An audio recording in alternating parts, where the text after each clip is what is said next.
Hello les Julis, c'est Pikami, j'espère que vous allez bien et aujourd'hui on se retrouve pour les 4 dernières cases du calendrier de l'Avent Yu-Gi-Oh! Avec notre joli Kuribo, toujours fidèle au poste. Donc la case numéro 21 est juste ici, ça va jusqu'au 24 et donc j'espère que on aura enfin notre belle carte, elle, transcendante, que j'attends avec impatience. Oh, le Kuribo ailé, le Kuribo ailé. Yes! Je l'avais pas non plus et c'est the carte qu'on attend dans ce calendrier avec le Kuribo de base bien évidemment. Et là on a une ultra rare. Alors que la plupart du temps on a des super rares. Là c'est bien une ultra comme le Kuribo. Donc qu'est-ce que ça nous dit? Si cette carte sur le terrain est détruite et envoyée au cimetière, le reste de ce tour, vous ne recevez aucun dommage de combat. Kuribo ailé à utiliser avec aile transcendante du coup. Si je me souviens bien. Donc voilà, superbe carte qui est une ultra. Et je crois que les autres cases sont de l'autre côté parce que là en fait on a ouvert vraiment l'ensemble des cases de cette partie je crois. Bah oui, toutes en fait. Donc le numéro 22, ah bah voilà, juste ici.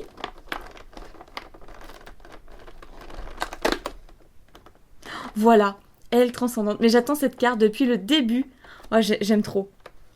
Elle est super dure à trouver, mais vraiment. Alors, je l'avais trouvé en Ultimate, mais finalement je l'ai pas acheté, puisque j'avais acheté d'autres trucs par le passé pour mon deck, et du coup je l'avais pas acheté à la personne en question, parce que du coup en Ultimate rare, elle est quand même assez chère, et surtout je la trouve qu'en anglaise, donc là c'était en français et en Ultimate, donc top, mais bon, du coup je l'ai pas prise. Donc je suis très très contente de la récupérer dans ce calendrier, vraiment.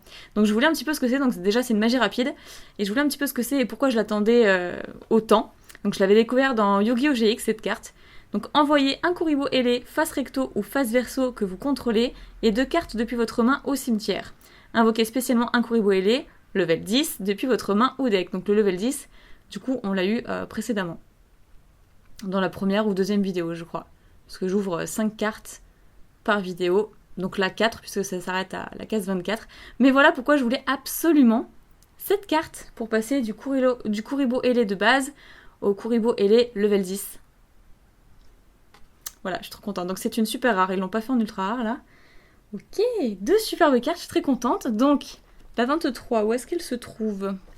Ah, juste ici.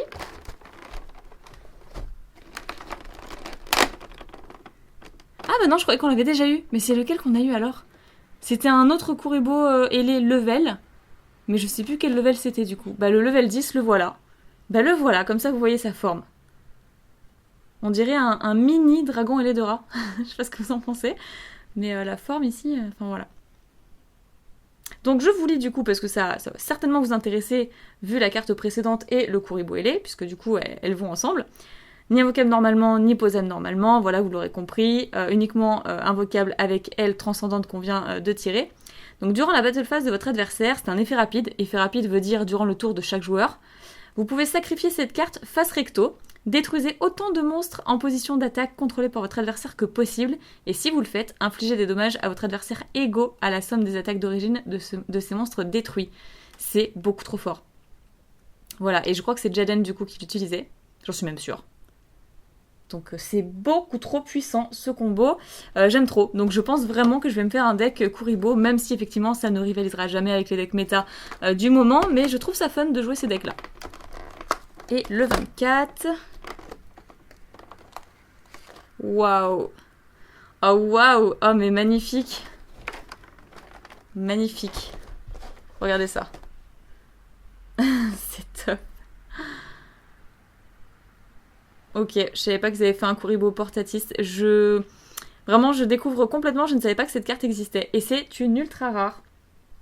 Voilà, le Kuribo ailé level 10 était une super rare et là c'est une ultra rare. Donc on a eu 2 ultras et 2 super sur ces 4 dernières cases. Magnifique, mais c'est énorme. Kuriboble portatiste. Oh, j'aime trop, c'est magnifique, vraiment. Ok, super souvenir de ce calendrier. Et du coup, ça fait quoi? Parce que je la connaissais pas. Lorsqu'un monstre de l'adversaire déclare une attaque directe, vous pouvez invoquer spécialement cette carte depuis votre main, et si vous le faites, transférez la cible de l'attaque sur cette carte et passez au calcul des dommages. Si vous allez recevoir des dommages de combat de ce combat, vous gagnez autant de points de vie à la place. Oh, mais c'est trop fort! Je trouve ça beaucoup trop puissant en fait, c'est génial. Donc une attaque directe, oui, c'est une attaque portée directement à vos points de vie, hein, pour ceux qui ne savent pas, qui se mettent à Yu-Gi-Oh! Ou qui ne connaissent pas du tout, et et qui a eu envie de cliquer sur cette vidéo. Voilà, bah écoutez, génial, super pioche. Déjà cette carte je la connaissais pas du tout, alors que bah la plupart, les 3/4 des cartes de ce calendrier je les connaissais déjà. Je vous les remets juste ici, et je vais certainement vous les représenter, oui bien sûr. Donc le Kuribob, le portatiste, Kuribo et les level 10, les ailes transcendantes que j'attendais avec impatience, je vous en parle depuis le début, et le Kuribo ailé.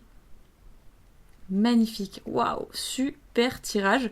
Bien écoutez, je vais les mettre sous pochette et je vais vous remontrer toutes les cartes qu'on a eues depuis le début de ce tirage du calendrier. Et voilà, j'ai réuni toutes les cartes du calendrier, donc il y en a 24 comme vous vous en doutez, et je vais vous les représenter rapidement.